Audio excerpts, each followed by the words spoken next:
Disfruta con nosotros en Radio Tentación. Vete pa' la isla de las tentaciones. Información, noticias, deportes, música, en el 91.4 de la FM. Oh, misty eye of the mountain below. Y digo yo que nos quedamos en el distrito de Carabanchel porque no solamente hemos sido marcados como distrito cultural, uno de los que más se está moviendo en la Comunidad de Madrid, sino porque además tenemos a un joven que yo la verdad que cuando empecé a ver su historia me sorprendía que con tan solo 22 años pues directamente estuviera metido en el mundo del cine, en el mundo audiovisual. Estamos hablando de Gonzalo Gutiérrez Rojo. Muy buenos días, Gonzalo. Buenos días, ¿qué tal? Hoy te has venido bien acompañado, ¿eh? Sí, hombre, no puedo estar mejor acompañado. Estás acompañado en este caso de Nando Sierra, que es uno de esos actores de tu último cortometraje. Buenos días. Buenos días. Bueno, ¿te saludo como Nando o como Jorván? Bueno, como tú quieras. Bueno, pues contigo también tenemos que hablar de cosas muy interesantes, ¿eh? Pues, gran promotor también de la cultura en el distrito de Carabanchel. Estás precisamente realizando varios diferentes cortos. ¿Qué pretendes con esos cortos cinematográficos? Vamos a ver, lo que yo busco con estos cortos es recuperar un poco la visión tradicional que podía tener las narraciones de antaño, del medievo, de la época antigua. ¿Cómo se hace esto? Pues recuperando esos personajes arquetipo que podemos sacar, que nacieron un día del folclore tradicional de manera inconsciente, como por ejemplo, yo qué sé, había un villano, bueno, pues era el villano, había que tener cuidado con él, que el caballero, el que prestaba servicio a las damas, ¿no?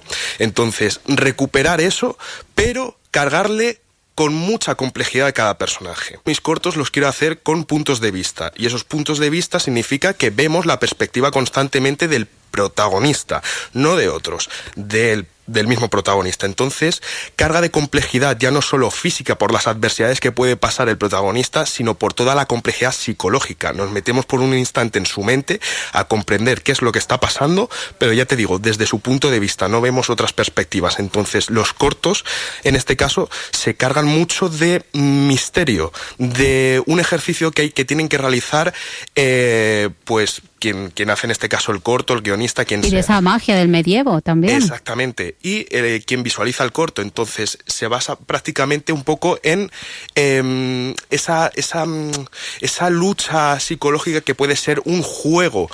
Yo los cortos que planteo los planteo como juegos entre quien los ve y quien los hace, ¿no? Entonces,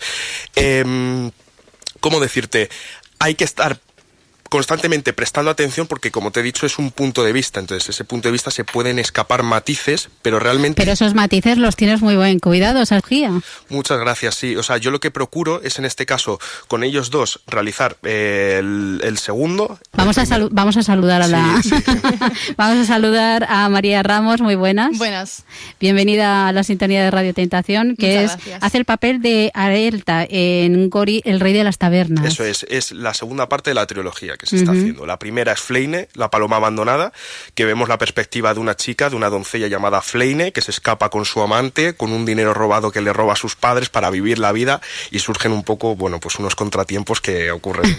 Ahí lo dejamos. Eso es. De todas formas, os he traído a todos, ahora os los doy, flyers con el corto. Entonces ahora cuando terminemos os lo doy.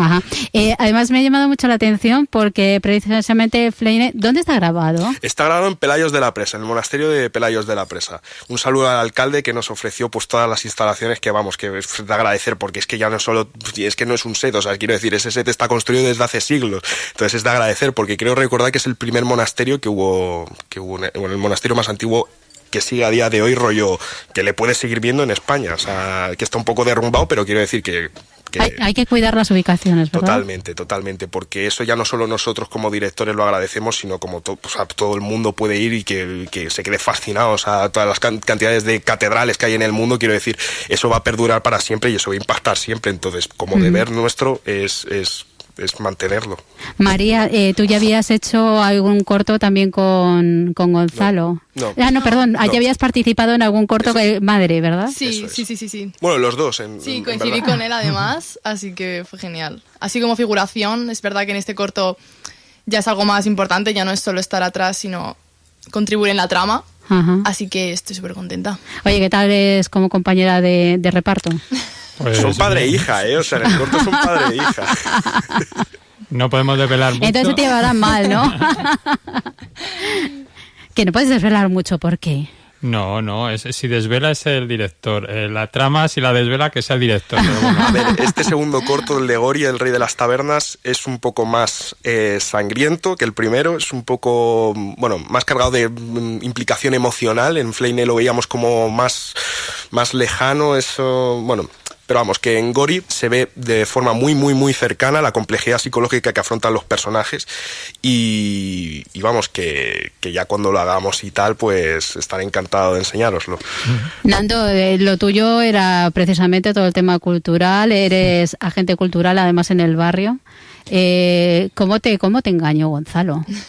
Bueno, no sé si casualidad, destino o engaño, pero directamente, pues cuando estaban buscando actores y actrices para hacerlo, tenemos una conocida en común que es la productora que apoya a Gonzalo en todo, que es Bea, y yo sé que Bea, hablé con ella, luego habló con el director y vieron mi perfil y le encajó porque en esta trama intensa, pues como me verán los oyentes no, porque evidentemente esto es por radio, pero mis rasgos, mi carácter son bastante duros. De Hidalgo. Entonces cuadra un poco y vio mi perfil, vio mi biografía, también el nexo en común de ser de Carabanchel y de entender un poco esa vivencia de la cultura, ¿no? También me animó un poco a apoyar a Gonzalo y a un chaval joven y a un grupo de elenco que una gran parte son gente muy joven. Y me lancé de cabeza porque en esta vida yo creo que hay que dar oportunidad hasta la cultura accesible, la gente joven, y porque yo creo que son el futuro. Ajá. Yo todavía no me considero viejo, con 50, yo tampoco tengo 56, o sea que tampoco me preocupa. O sea que de alguna manera me dejé engañar con mucho gusto. Ajá. Precisamente formas parte también del comité de organizador de la Semana del Cine Español de Carabanchel. Correcto. ¿Qué supone para ti? Eso es un privilegio. Y un privilegio porque no solo apoyas el cine de corte social. O sea, la Semana de Cine de Carabanchel tiene la historia típica, que no tiene mayores festivales, es que se creó hace más de 40 años por vecinos de Carabanchel. Uh-huh. Y se creó por vecinos de Carabanchel cuando Carabanchel, era un barrio, sigue siéndolo, pero un barrio más humilde hace 40 años. Y era una forma de hacer llegar otro tipo de cine a esas personas de hace 40 años que, no fueran lo típico que había en la dictadura, no solo el landismo, que también está muy bien, no solo una serie de películas, sino de corte mucho más social. Y, esos vecinos acabaron formando un certamen tan potente que, de alguna manera, el ayuntamiento ya, tiempo después, en los años 90, entró en ello y ahora de la mano entre Movimiento Vecinal y la Junta de Distrito de Carabanchel, lo hacemos siempre con la premisa de que las películas que se hacen, y para los que no son de Carabanchel, los invito porque es una semana que esas películas son gratuitas, o sea, películas que están en boca de todos en ese momento, pero con la gran premisa de que son de corte social. Uh-huh. De todo tipo. Hay películas de adultos, películas infantiles, pero todo tiene un trasfondo que bien son temas sociales de barrio, de enfermedades mentales, de violencia de género, o sea, todo con un potente corte social, que eso para mí, pues formar parte de ese comité, pues la verdad es que es un orgullo, y que ahora mismo ya estamos en las primeras reuniones porque en enero del año que viene Ya vamos con otra sesión. Gonzalo, dentro de esa narrativa, que es verdad que el ámbito social lo podemos llevar también al pasado. Totalmente, o sea, las injusticias siempre han estado y siempre van a estar, por ejemplo, entonces ya hay algo social de lo que hablar o de lo que tratar, de lo que quejarse, lo que sea. En un mundo como el medieval o como yo el que planteo, yo creo que el mayor conflicto aspecto social que se puede vivir lo viven las clases más bajas, ¿no? Entonces, yo lo que ofrezco, y siento que muchas, llamémoslo sagas de fantasía que se han hecho hasta ahora, yo creo, a mi parecer, no recalcan tanto en lo que puede significar una complejidad que pueden tener el pueblo llano, ¿no? Entonces, yo de algún modo, cuando veía, por ejemplo, series como Juego de Tronos, yo digo, quiero más personajes del pueblo llano, ahí es donde está la complejidad, no quiero tantas intrigas palaciegas, no quiero, porque ya pueden llegar a abrumar. Entonces, dije, pues me voy a animar yo, o sea, lo que quiero ver lo voy a intentar plasmar, y así fue como nació esta saga. Básicamente, pues, queriendo hacer lo que yo, pues, lo que veía que podrían hacer otras sagas, pues hacerlo yo de algún modo, ¿no? Pero... María, ¿qué es lo que más te ha llamado la atención de tu personaje, de Arelta? Pues un poco lo que... Mi personaje es un personaje un poco abstracto, por así decirlo. Es como que no está del todo ahí. Es que es muy difícil de explicar sin desvelar nada. Es que no quiero desvelar nada. Mira que lo estoy tirando de la lengua, ¿eh? Pero me gusta mucho porque es eso. Es como un personaje muy abstracto que lleva... Como que conduce a unos personajes a hacer unas cosas que no se imaginarían nunca, ¿no? Como que desvela a algún personaje. Nada, algo que no pasado. la sacamos nada, ¿eh? Va a ser difícil. Es muy difícil, ¿eh? Gonzalo, estamos hablando de segunda parte de esta trilogía. Imagino que la tercera ya está mascada más o menos. La tercera ya está muy, muy, muy pensada. Y algo que te quería contar es la importancia del punto de vista en mi saga, como te comentaba antes. Y es que cada personaje de cada corto tiene un punto de vista distinto. Entonces, los puntos de vista de otros personajes secundarios no los vemos. Pero aquí, en primicia, si puedo, voy a desvelar algo. Venga, vamos, eso me gusta. Y es que en Flame, el primero de los cortos de la trilogía, vemos un personaje, un caballero que está en ese monasterio, que en mi universo los llamo Estogro, por no llamarlo monasterio, que vamos, que queda muy llano, sí, muy nuestro, sí, ¿sabes? Sí. Entonces, pues bueno, por cambiarlo un poco. Hay un personaje, un caballero del cual no se desvela el nombre en todo, y yo le llamé el caballero misterioso, ¿no? Entonces le vemos pues que ayuda a la protagonista un poco, de repente se va, no vuelve a aparecer. Bueno, pues lo rescato para la tercera parte y es el protagonista a punto de vista, ¿sabes? Entonces siento que es un personaje que puede dar mucho que hablar, puede ofrecer mucho a la pantalla, puede tener un trasfondo que lo estoy escribiendo ahora mismo muy interesante de vida, y sí, va a ser el tercer protagonista del... ¿Y cómo se llama el caballero? Muslay. Pues estaremos muy pendientes del final de esa trilogía. ¿Para cuándo tienes previsto? A ver, ya sabemos cómo va este mundo Bueno, pues hablemos primero, presupuesto. A ver, que cuando hablamos de cine, claro, cuando vemos películas de grandes producciones en las que dicen millones y millones de dólares y luego vas a producciones muy, muy buenas, muy básicas quizá, que no han tenido tanto presupuesto, pero sin embargo la producción ha sido muy buena.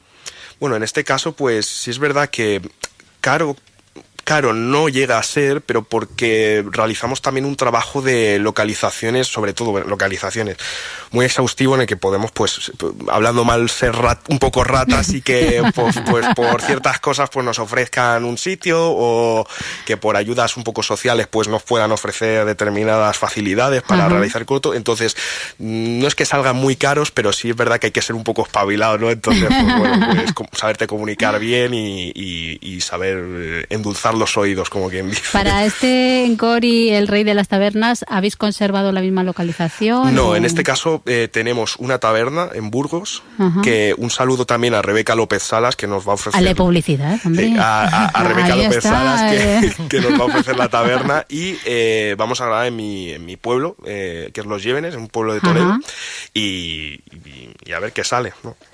Un trabajo enfocado en la narrativa de esa tradición oral que vemos en algunas películas, pero que, como bien decías, se basa más en los altos standing de las categorías sociales, y sin embargo pues deja un poquito más abajo. Vi el otro día una película que me llamó mucho la atención, en el que desde luego precisamente lo que daba era la importancia al pueblo llano, porque al final de todo es precisamente el que levanta todo lo que es la sociedad. Aquí en Madrid lo sabemos de sobra, o sea... En Carabanchel sobre todo. Sí. En Carabanchel que es muy reivindicativo. Gonzalo, estaremos muy pendientes de todo aquello que nos vayas contando. Queremos tener información cuando te vayas a poner al día con esa tercera parte de la trilogía. Nos encantará tenerte de nuevo por aquí. Saludos muy fuertes también para ti, María Ramos. Muchas gracias. Para ti también, Nardo Sierra, que algún día nos sentaremos también para hablar de esas asociaciones vecinales de Carabanchel. Seguro que sí. Y también a ti, Gonzalo Gutiérrez. Muchísimas gracias por haber estado esta mañana con nosotros y traernos un poquito más de cultura, que es importante. Es muy importante. Visita nuestra página web